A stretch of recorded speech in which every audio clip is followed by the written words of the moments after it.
Our next speaker for the day is Mr. Peter Karakchiv, the head of International Relations Department, Alrosa.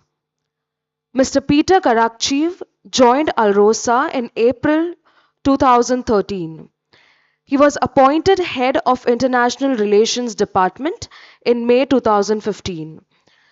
He is responsible for a wide range of Alrosa's international activities, including participation in industry organization, forging bilateral relations with major diamond industry bodies, participation in global activities, promoting the company's interest on the intergovernmental level, developing Alrosa's position on key agenda items in the diamond industry.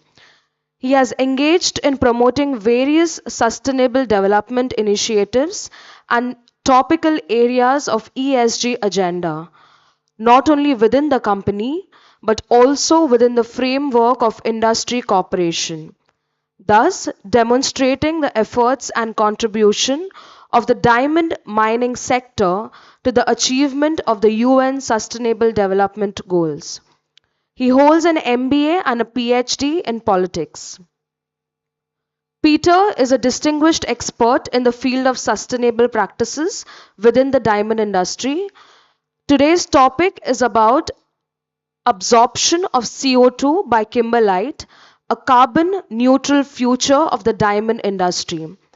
He will delve into how innovative approaches can contribute to a more sustainable and carbon neutral future for the diamond industry. Let us all together extend a very warm welcome to Mr. Peter.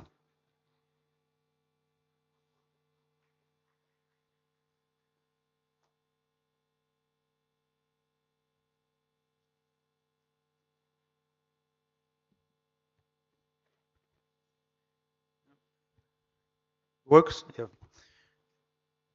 Thank you very much for coming, and thanks to GJPC for inviting me to speak on a subject that has been there for a while in the industry, since the industry is also trying to keep up the pace with what is going on globally in terms of global warming, environmental challenges, and so obviously since the natural diamond business side comes from mining, and it starts with mining. We as a company, being the largest diamond producer in the world, simply wanted to give a bit of an insight on what we're working in terms of environmental and climate challenges that the company is facing, and how we think we can work as the beginning of the diamond pipeline in terms of making sure that natural diamonds can at one day, and hopefully sooner than later, be called actually carbon neutral diamonds.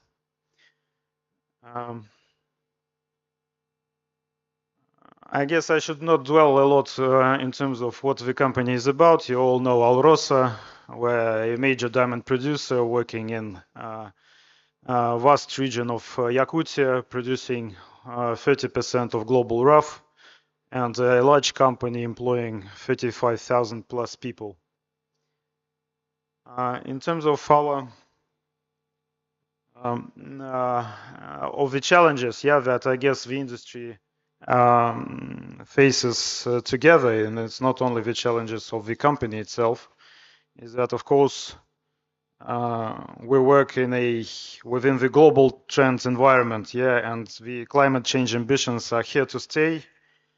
All the major public companies like Alrosa now have an obligation to report on their emissions in terms of scope 1, which is their own emissions, scope 2, the emissions that have to deal with additional services that are provided, and scope 3, the emissions that are done by either suppliers or the customers of the company.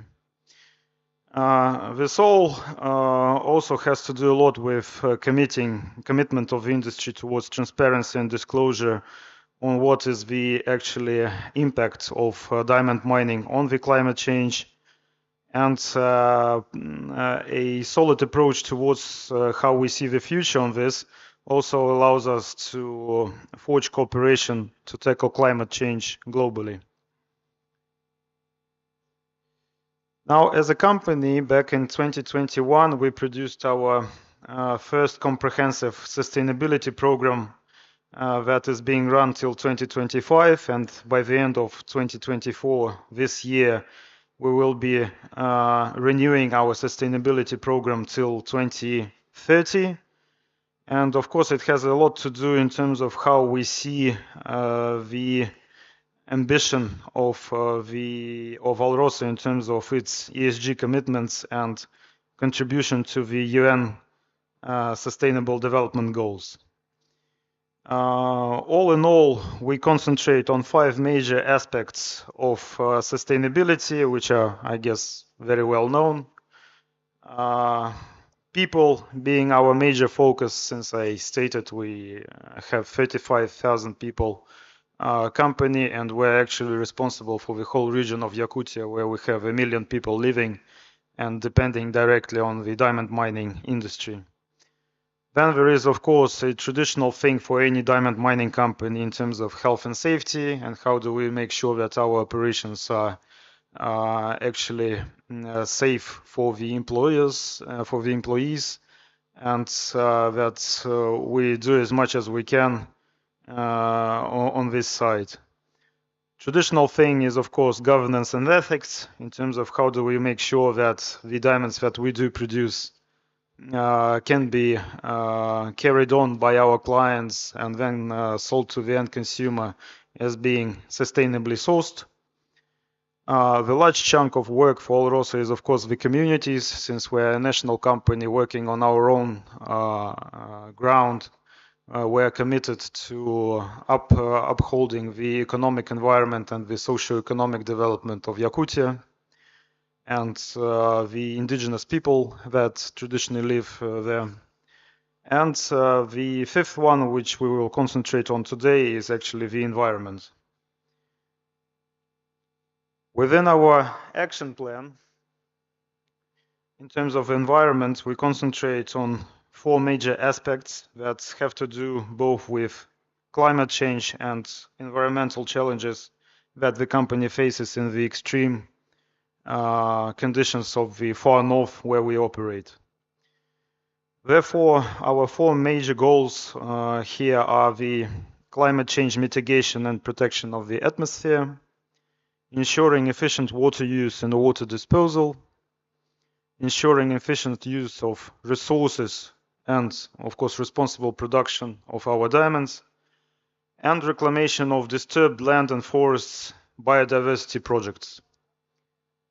Now, as you can see, the climate change is priority number 1 within our environmental part of sustainability goals. And of course, the company invests a lot in terms of what is being done and what we need to do further on once, since the company continues to develop and open new operations. In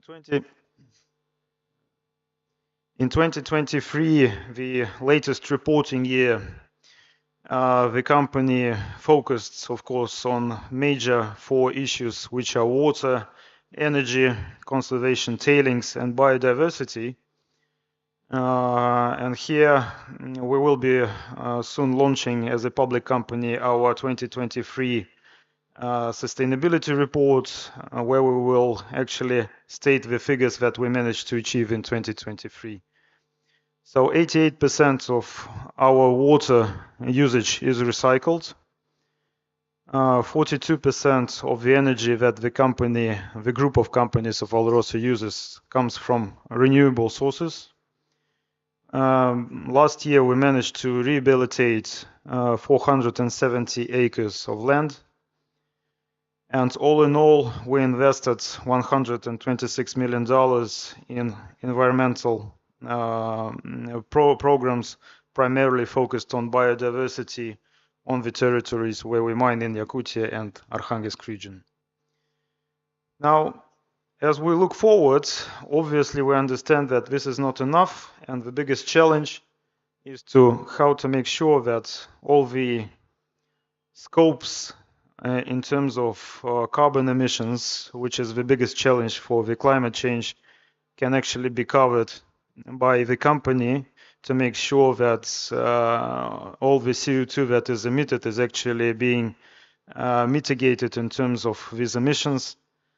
And first of all, we needed to understand the scopes which we are facing. Yeah, as I said, scope number one is our direct emissions coming from our own operations.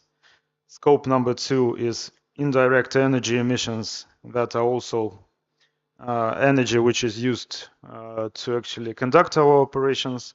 In scope three, it's indirect emissions by either the service providers or suppliers, or indirect emissions further down the stream that are actually being done by our clients also here in India, and then jewelry manufacturing and further downstream retail. Now, we as a company obviously are responsible for mitigating the carbon emissions and our carbon footprint on the scopes 1 and 2.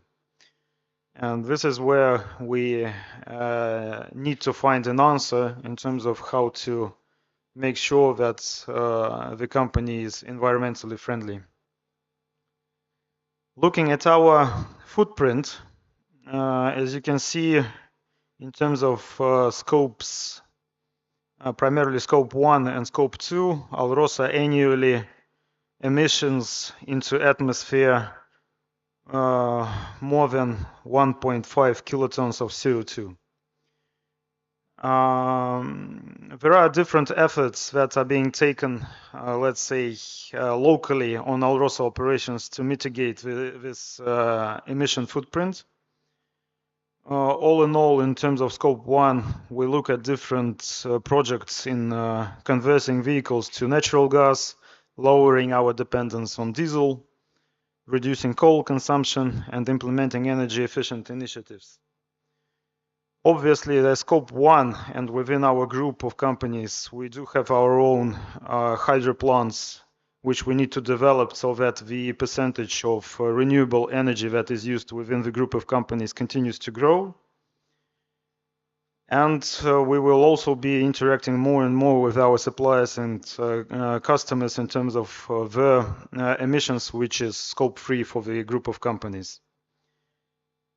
But the main thing which we now concentrate on is, of course, innovations, because without innovation, you can't move forward. For sure, you know the project that all major diamond companies are trying to look at. And here we can only say that diamond mining was blessed with the fact that actually kimberlite as an ore that carries diamonds can consume CO2 due to the simple fact that it's happening organically and you do not need to do anything with that.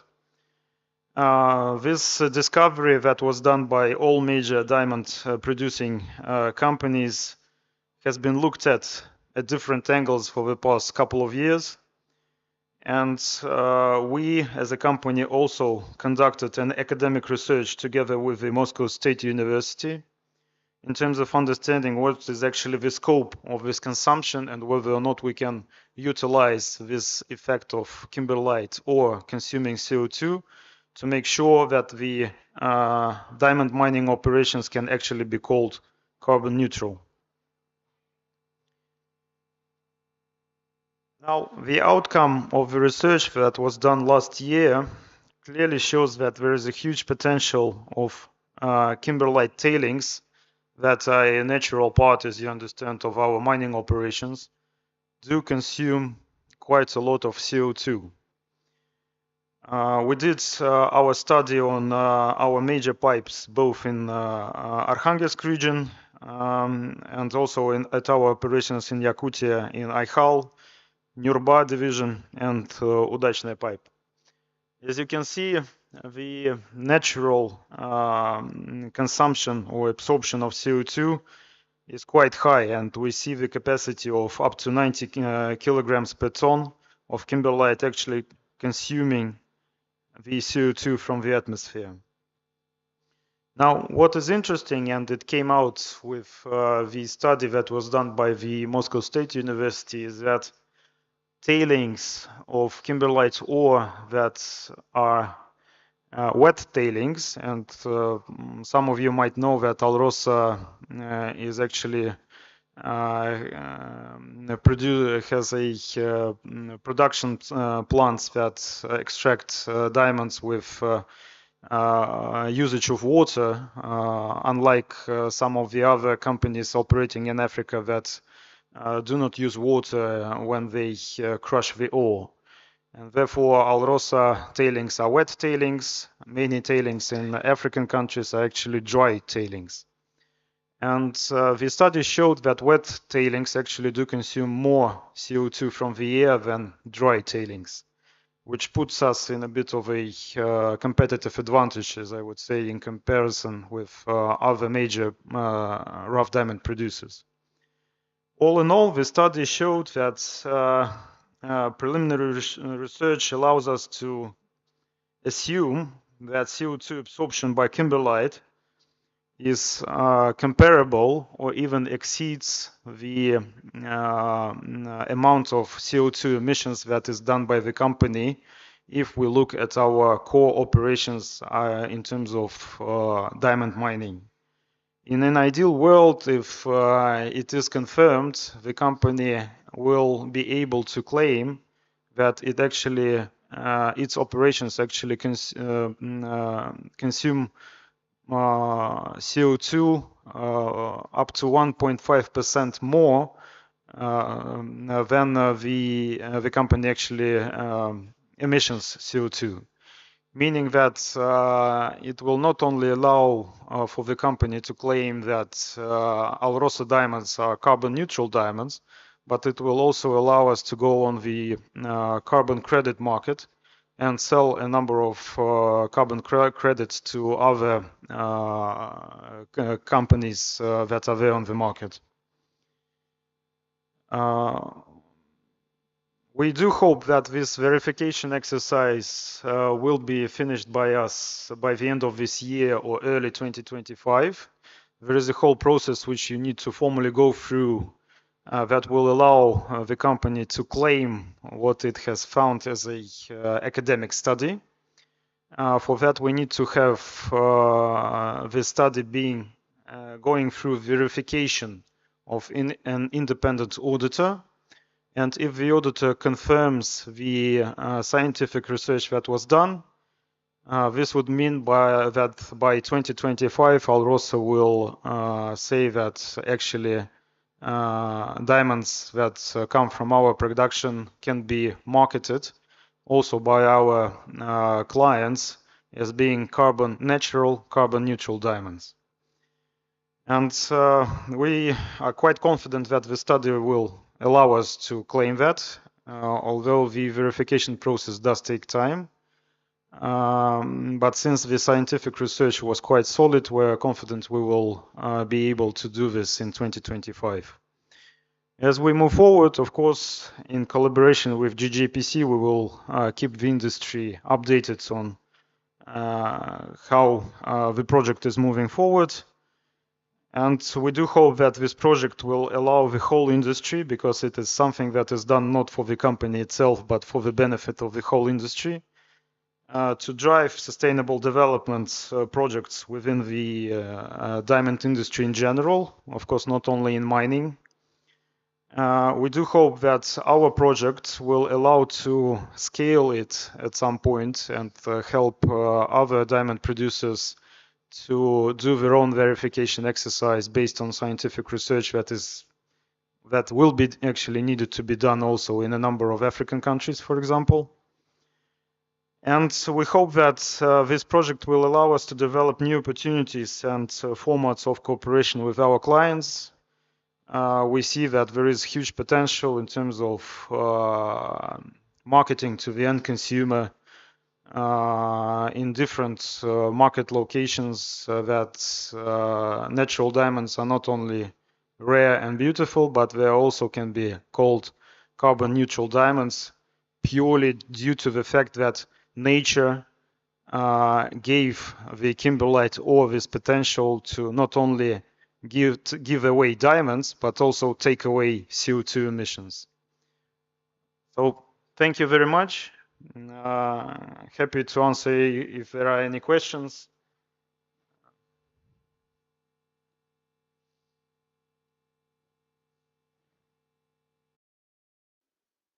If not, as I said, we will continue to collaborate closely with GGPC on that, and as an industry body in India, GGPC will, of course, will keep its members up to date in terms of how these projects will unveil.